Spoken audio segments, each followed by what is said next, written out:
అన్ని రాష్ట్రాల్లో కూడా అమలు చేస్తూ ఉన్నారు. మేము ఈ వేదిక నుండి ఒకటే వివరిస్తూ ఉన్నాం. ఈ కేంద్ర ప్రభుత్వాన్ని రేపు 12వ తారీఖున జరిగే దేశవ్యాప్త సమ్మెని విజయవంతం చేయవలసిందిగా కార్మిక రంగాలకు ప్రజలకు కూడా సహకారం చేయాలని చెప్పేసి మేము వేదిక ద్వారా కోరుతా ఉన్నాం. ఎందుకంటే ఈరోజు పరిస్థితులు ప్రభుత్వం తీసుకున్నటువంటి నిర్ణయాల్ని రేపు భవిష్యత్తులో కార్మికులని మాట్లాడే హక్కు కోల్పోతూ ఉన్నారు, సంఘాలను పెట్టుకునేటటువంటి హక్కుల్ని కోల్పోతూ ఉన్నాయి. అందుకని కార్మికులు కర్షకులు అందరూ కూడా గమనించాల్సింది ఏంటంటే ఈ పోరాటం ఉధృత చేసి ఈ కేంద్ర ప్రభుత్వాన్ని చెప్పచెల్లు అనేటట్టుగా గతంలో వ్యవసాయ కార్మికులు ఏ విధంగా అయితే సంవత్సరాల తరబడి రోడ్ల మీద పడుకొని వారు విరమించుకునే విధంగా ఎట్లయితే ఒత్తిడి తెచ్చారో రేపు 12వ తారీఖు కూడా పెద్ద ఎత్తున కార్మికులు అట్లాగే అందరూ కూడా అన్ని కార్మిక సంఘాలతో పాటు బ్యాంక్ సెక్టార్స్ అందరూ కూడా దీనికి సహకరించాలి. ఈ ఖమ్మం జిల్లాలోనే చాలా పెద్ద ఎత్తున కార్యక్రమం చేయాలని కమిటీ అంతా కూడా నిర్ణయం తీసుకుంది. కాబట్టి మేము ఈ వేదిక నుండి ఒకటే కోరుతా ఉన్నాం.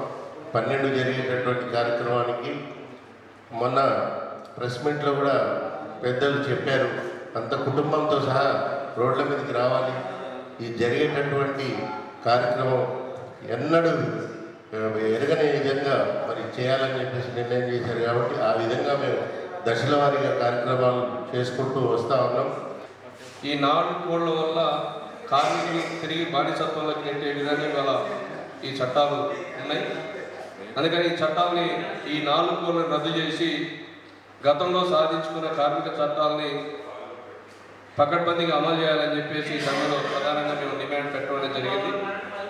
అట్లే ప్రభుత్వ రంగ సంస్థల్ని అడ్డగోలుగా నరేంద్ర మోడీ గారు అమ్ముకుంటా ఉన్నాడు, కార్పొరేట్ సంస్థలకి దానం చేస్తూ ఉన్నాడు.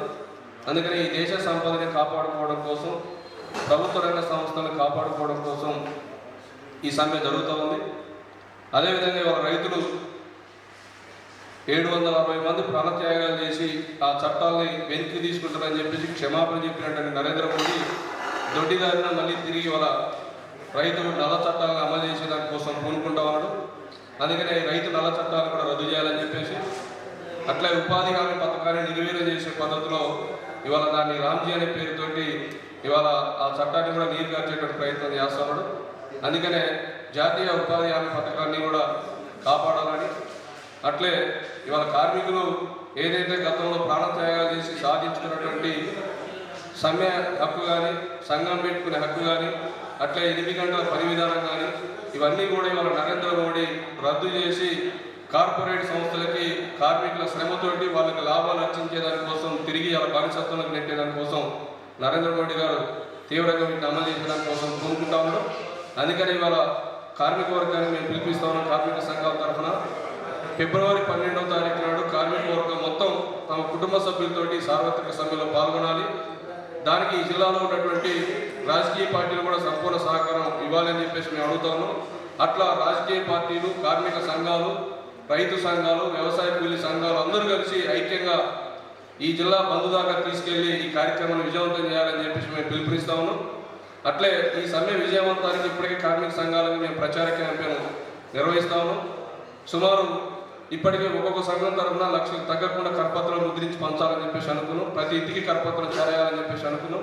అట్లే నరేంద్ర మోడీ తీసుకొచ్చిన చట్టాల మీద బుక్లెట్స్ విస్తృతంగా కార్మికులు పంచుతా ఉన్నాం. అదేవిధంగా ఈ సమ్మెని సక్సెస్ చేసేదానికోసం ఈ నెల 28వ తారీఖు నాడు మంచిగడ్డి భవనంలో జిల్లా కార్మిక సంఘాల సదస్సు నిర్వహిస్తాము. ఈ సదస్సుకి రాష్ట్ర నాయకులు హాజరవుతా ఉన్నారు. కాబట్టి ఈ మిగిలిన 12వ తారీఖు వరకు ఈ జిల్లాలో కార్మిక వర్గం అందరి దగ్గరికి ఈ సమ్మె వాయిస్ తీసుకెళ్లేదాని కోసం మేము కార్మిక సంఘాలుగా ప్రయత్నం చేస్తాము. మరొకసారి కార్మిక వర్గం సమ్మెకి సైరన్ ఊదబోతుంది. ప్రధానంగా మోడీ ప్రభుత్వం అనుసరిస్తున్న కార్మిక వ్యతిరేక విధానాలకు వ్యతిరేకంగా ఫిబ్రవరి 12వ తారీఖు నాడు సంఘటిత అసంఘటిత కార్మిక వర్గం అంతా కూడా రోడ్ల మీదకి వచ్చి మోడీ ప్రభుత్వం తీసుకొచ్చిన 4 లేబర్ కోడ్లను రద్దు చేయాలనే ఏకైక డిమాండ్తో కార్మిక వర్గం ఈ సమ్మెలోకి పోతుంది. ఏప్రిల్ 1వ తారీఖు నుంచి అన్ని రాష్ట్రాలలో ఈ లేబర్ కోడ్లు అమలు చేయాలని ఇవాళ కేంద్ర ప్రభుత్వం అన్ని రాష్ట్రాలకు హుకుం జారీ చేస్తుంది. 1926లో కార్మిక వర్గం పోరాడి తమ రక్తతర్పణ ద్వారా సాధించుకున్న చట్టాలని ఇవాళ పార్లమెంట్లో ఎటువంటి చర్చ లేకుండా, అదేవిధంగా పార్లమెంట్ సభ్యుల యొక్క అభిప్రాయాలు తీసుకోకుండా మోడీ ప్రభుత్వం మందబలంతో ఒక్క కలంపోటుతో ఇలా కార్మిక వర్గం పోరాడి సాధించుకున్న నా 26 చట్టాలను ఒక 4 లేబర్ కోడ్లుగా తెస్తుంది. దీనికి వ్యతిరేకంగా మొత్తం అన్ని రంగాల కార్మిక వర్గం దేశవ్యాప్తంగా సమ్మె సైరన్ ఊదుతున్నారు. ఈ సమ్మెలో కూడా ఖమ్మం జిల్లాలో ఉన్న బ్యాంక్ ఉద్యోగులు, అదేవిధంగా బిఎస్ఎన్ఎల్, సింగరేణి కాంట్రాక్ట్ కార్మికులు, అదేవిధంగా అమాలీలు, పెగ్గు కార్మికులు, అనేక రంగాల కార్మిక వర్గం ఈ సమ్మెలో పాల్గొంటుంది. కాబట్టి ఫిబ్రవరి 12వ తారీఖు నాడు జరిగే సమ్మెలో కార్మిక వర్గం పెద్ద ఎత్తున పాల్గొని సమ్మెను జయప్రదం చేయాలని trade union centre of TCI తరఫున కార్మిక వర్గానికి విజ్ఞప్తి చేస్తాం. దాదాపుగా ఆల్ ట్రేడ్ యూనియన్స్ రేపు ఫిబ్రవరి 12వ తారీఖు జరిగే సమ్మెలో ఐక్యంగా అన్ని సంఘాలు పాల్గొంటున్నాయి. దీంట్లో కేంద్ర కార్మిక సంఘాలు, ప్రభుత్వ రంగ సెక్టార్ ఉద్యోగులందరూ కూడా పాల్గొంటున్నారు. దాంతోపాటు రేపు బ్యాంకుల సమ్మె కూడా జరగబోతుంది. దీనికి కూడా ఆల్ ట్రేడ్ యూనియన్స్ నుంచి బ్యాంక్ సమ్మెకు కూడా మద్దతు తెలియజేస్తూ ఉన్నాం. ఇంకో పక్కన బ్యాంకు ఉద్యోగులు, కేంద్ర ప్రభుత్వ ఉద్యోగులు, అట్లాగే ఆల్ ట్రేడ్ యూనియన్స్ కూడా ఈ సమ్మెని ఒక ఆయుధంగా చేసుకొని రేపు భారత్ అంటే గ్రామీణ బంద్ వరకు దీన్ని తీసుకెళ్లాలనే నిర్ణయం కూడా జరిగింది.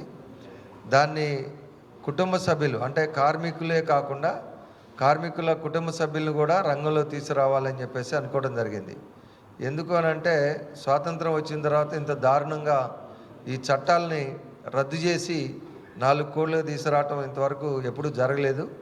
మనం బ్రిటిష్ వాడు ఉన్నప్పుడు కార్మిక చట్టాలు సాధించుకున్నాం, స్వాతంత్రం వచ్చిన తర్వాత కార్మిక చట్టాలు సాధించుకున్నాం.